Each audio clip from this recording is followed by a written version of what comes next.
ఎలాగ ఉండాలి, ఎలాగ నడవాలి, ఎలాగ మనము ముందుకు కొనసాగాలి అనే దానికి మనకి మోడల్గాను మనకి మార్గంగాను ఉన్నాడు. ఆయన అలాంటి సత్య సంబంధిగా ఉన్న మన ఆత్మీయ నాయకుల్ని వీడి నోటికొచ్చినట్లుగా ప్రలోభాలు పలుకుతూ ఉన్నాడు. అయితే మనం ఊరుకుంటామా? ఈ కరుణాకర సుగుణగాడి ఈపిన బెత్తెము వాడుతూ ఉంటాం. ఎందుకు వాడుతాం? సామెతల గ్రంథము 26వ అధ్యాయంలో మరి 3వ వచనంలో వాడిని ఈపిన బెత్తెము వాడాలి. వాడి ఈపి బెత్తెముతో వాడబడితేనే ఆ బెత్తెము ఎప్పుడైతే వాడి ఈపికి తగులుతూ ఉంటుందో అప్పుడు వాడి మూలత్వము నుండి మరి బయటకు వచ్చే అవకాశం ఉంటుంది. తర్వాత 4వ వచనంలో అంటాడు, మూర్ఖునికి వాని మూలత్వము చొప్పున మీరు వానికి ప్రతి ఉత్తరం ఇవ్వాల్సిన అవసరం లేదు అన్నాడు. మూర్ఖునికి వాని మూలత్వము చొప్పున మనము వానికి ప్రతి ఉత్తరం ఇవ్వాల్సిన అవసరం లేదండి. ఎందుకు? వాడు మూర్ఖుడు. అయితే దేవుని చిత్తము ఏమై ఉంది? మూర్ఖుని నోరు మూయించటమే దేవుని చిత్తమై ఉందని పేతురు రాసిన మొదటి పత్రిక 2వ అధ్యాయము మరి 16వ వచనము మనకి సాక్ష్యం ఇచ్చింది. Praise the lord. అయితే ఒకప్పుడు మరి మనం చూసుకుంటే మన ఆత్మీయ తండ్రి ఏం చేస్తున్నాడు? మొదటి స్థితి మరవవద్దు. మరి ఒకప్పుడు నేను సిమెంటు మరి ఒక కంపెనీ నేను నిర్మించుకున్నాను. మరి నాకు తోసిన కొలది దేవునికి సహాయము చేయొచ్చులే సేవకులకి అనుకున్నాను. కానీ కాలక్రమములో దేవుని ప్రణాళిక ఈ రీతిగా నన్ను సేవార్థమయ్యి ఆయన పిలుచుకున్నాడు. నేను ఒక కంపెనీని స్థాపించాను.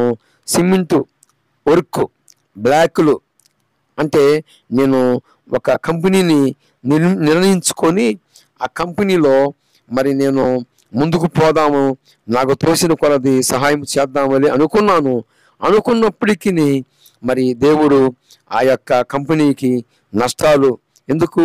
ఆయన ప్రణాళిక నా మీద ఉంది అని పలుమారులు నాతో మాట్లాడుతూ ఉన్నాడు దేవుడు.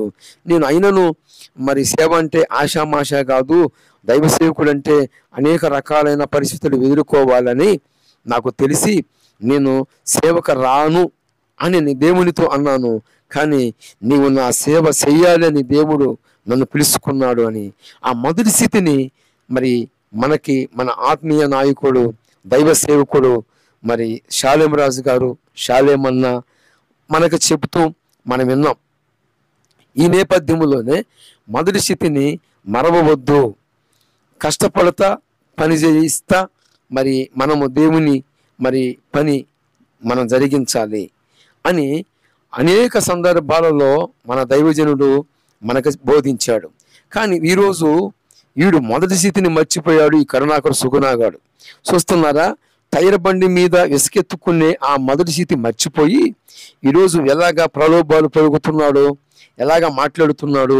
దేవాలయాల పేరు చెప్పుకొని హిందువుల దగ్గర దోసుకుంటున్న యదవ దౌర్భాగ్యుడు నిష్ఠుడు నికృష్టుడు ఈ యొక్క కరుణాకర సుగుణ గమనించి గుర్తించి ఇలాంటి అవినీతి మంతులకి బెత్తెము వాడాలనే మరి జయమే గురిగా ఇలాంటి మూర్ఖుల నోరు మూయించటమే నా దేవుని చిత్తము గనుక నేను ఈ రీతిగా రావటం జరిగింది.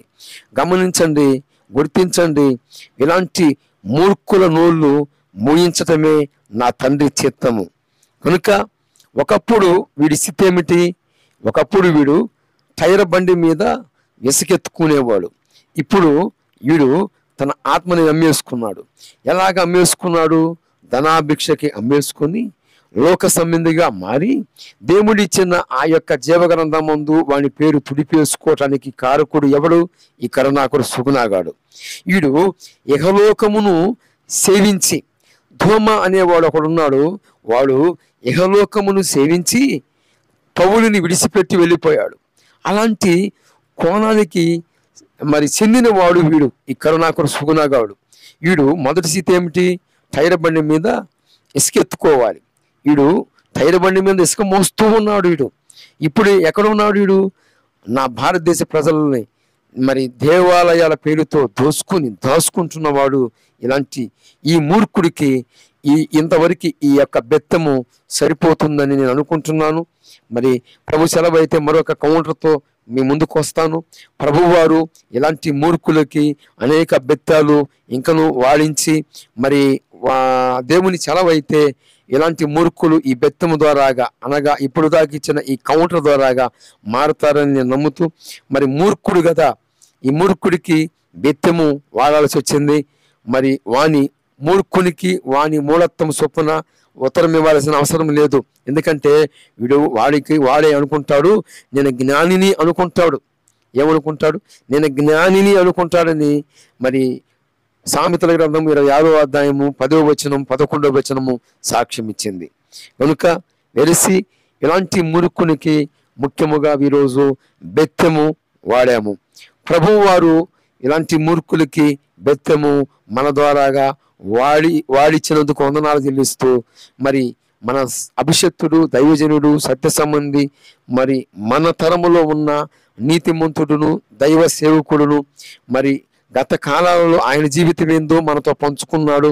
ఇప్పుడు కూడా ఆయా సందర్భాలలో ఆయన సాక్ష్యాన్ని వ్యక్తపరుస్తూనే ఉన్నాడు.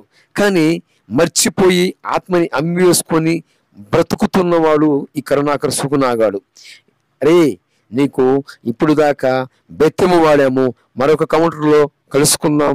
ప్రభువు వారు ఇలాంటి మూర్ఖుల నోళ్ళు మూయించునుగాక. ఆమెన్.